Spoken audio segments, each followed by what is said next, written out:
अहमदनगर जिल्ह्यातील ताजा घडामोडी बघण्यासाठी रोखोक या वृत्तवाहिनीला आजच लाईक करा, सबस्क्राईब करा आणि शेअर करा।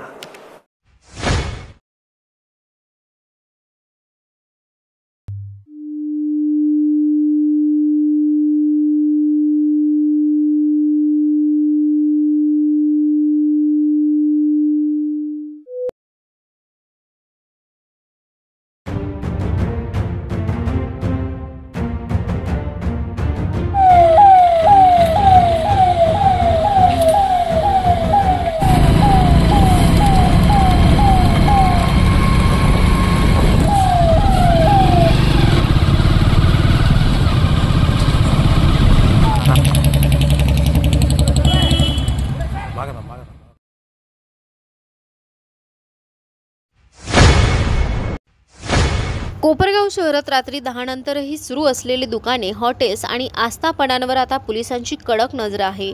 कोपरगाव शहर पोलीस स्टेशनचे नवे पोलीस निरीक्षक रामकृष्ण कुंभार यांनी कार्यभार स्वीकारल्यापासून शहरात कायदा आणि शिस्त यावर भर दिला जात आहे। विशेष म्हणजे पोलीस निरीक्षक रामकृष्ण कुंभार यांनी रात्री 10 नंतर कोणतेही आस्थापन उघडे आढळल्यास थेट कारवाईचा इशारा दिला आहे। शहरात उशिरापर्यंत सुरू असलेले दुकाने आणि हॉटेल्समुळे पूर्वी चोरी, दरोडे, वादविवाद, हाणामाऱ्या यासारख्या घटना घडत असल्याचे निदर्शनास आले होते। त्यामुळे नागरिकांच्या सुरक्षेच्या दृष्टीने आणि शांततेच्या उद्देशाने रात्री 10 वाजता सर्व आस्थापना बंद करण्याचे आदेश दिले गेले आहेत।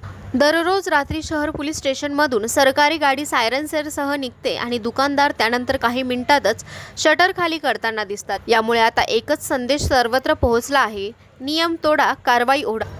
फक्त दुकानच नव्हे तर रात्री उशिरा कट्ट्यांवर थांबून गोंधळ घालणारे टवाळखोर सुद्धा आता गायब झाले आहेत। रस्त्यांवर चुकीच्या पद्धतीने उभी केलेली वाहने, अनावश्यक गर्दी आणि बेशिस्त वर्तनावर नियंत्रण येऊ लागले आहे। शहरातील नागरिकांमध्ये पोलीस निरीक्षक रामकृष्ण कुंभार यांच्या या ठाम भूमिकेचं स्वागत होत आहे। कोपरगाव शहराला अशाच कडक शिस्तीची अधिकाऱ्याची गरज होती, जी आता पूर्ण झाली आहे, अशा प्रतिक्रिया उमटत आहेत। पोलीस निरीक्षक रामकृष्ण कुंभार यांच्या नेतृत्वाखाली कोपरगाव शहरात कायद्याचा धाक आणि सुरक्षिततेचा विश्वास दोन्ही वाढताना दिसत आहे।